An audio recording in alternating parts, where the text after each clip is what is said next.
Hello' everyone, welcome to Little's kitchen. এটা নতুন chicken curry recipe লৈ আপোনালোক সকলোকে স্বাগতম জনাইছোঁ। আজি এবিধ কেৰালা ষ্টাইল চিকেন কাৰী বনাব ওলাইছোঁ, যিটোত কোকোনাট মিল্ক, নাৰিকলৰ গাখীৰ আৰু নৰসিংহ পাতৰ ব্যৱহাৰ হয়। এইবিধ চিকেন কাৰী খাবলৈ খুবেই টেষ্টি হয়, লগতে এটা ক্ৰিমি টেক্সচাৰ হয় কোকোনাট মিল্ক দিয়াৰ বাবে, আৰু খুবেই ফ্লেভাৰফুল হয়। আশা কৰোঁ ৰেচিপিটি সকলোৱে ভাল পাব।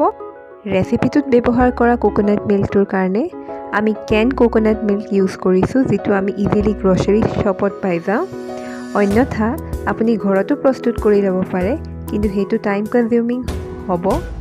তেন্তে পলম নকৰি এই ৰেচিপিটো বনাবলৈ ষ্টাৰ ইনগ্ৰেডিয়েণ্টকেইটাৰ বাহিৰে কি কি লাগে সেয়া চাওঁ। চিকেন 500 গ্ৰাম, মিঠাতেল 1 টেবুল স্পুন, পিঁয়াজ এটা স্লাইচ কৰি লোৱা, আদা নহৰু পেষ্ট 1 চামুচ, 3টা কেঁচা জলকীয়া ফালি লোৱা, কেইখিলামান নৰসিংহ পাত, বিলাহী এটা স্লাইচ কৰি লোৱা, গৰম মছলা পাউডাৰ 1 চামুচ, ধনিয়া পাউডাৰ 1 চামুচ, চিলি পাউডাৰ আধা চামুচ, হালধি আধা চামুচ আৰু নাৰিকলৰ গাখীৰ 1 কাপ, লগতে নিমখ আন্দাজমতে। পোনপ্ৰথমে গেছটো জ্বলাই পেলাই পেনখন গৰম কৰি ল'ম। মই ডাঠ তলিৰ এখন পেন ইউজ কৰিছোঁ আৰু তাত মই মিঠাতেল দিছোঁ।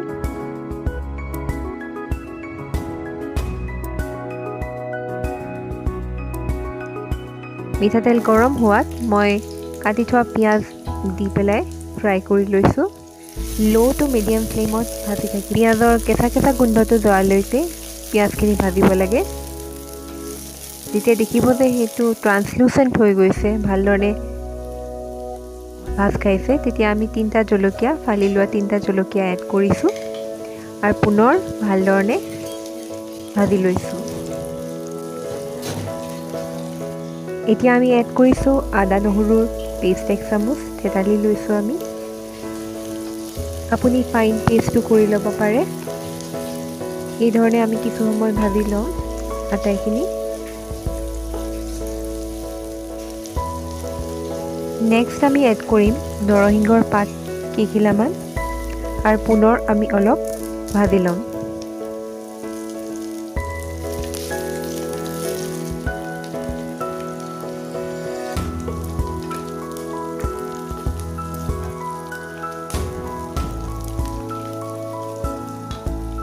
এতিয়া এড কৰিম আমি 1 চামুচ ধনিয়া পাউডাৰ। ভালধৰণে এইখিনি ভাজ খুৱাই ল'ম।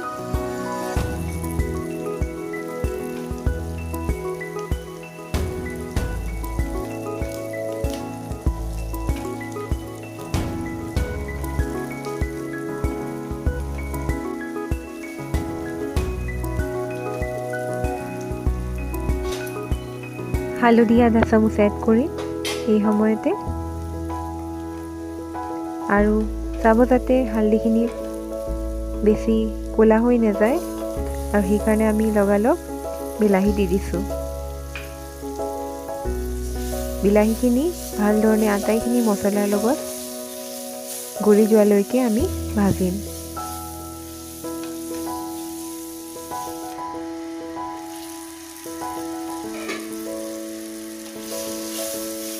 নেক্সট আমি এড কৰিম গৰম মছলা 1 চামুচ,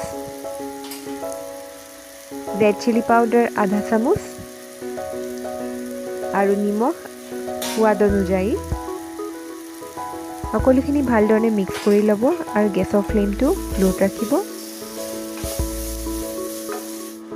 আটাইখিনি মছলা ভালধৰণে ভাজ খোৱাত আমি চিকেন পিচেছবিলাক এড কৰি যাম।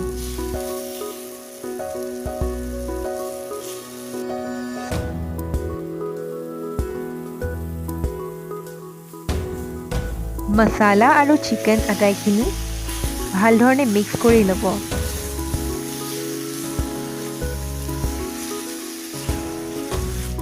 কিছু সময় এইধৰণে লিড বন্ধ কৰি ভাজি ল'ব।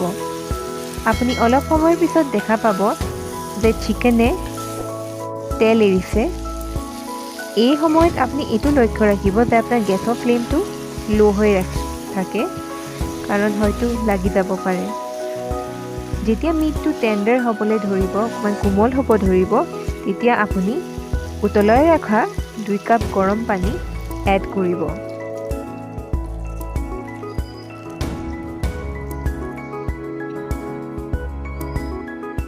এতিয়া আমি ফ্লেমটো হাই কৰি দিম আৰু কিছু সময় লিডখন বন্ধ কৰি গৰগৰকৈ উতল আহিব দিম।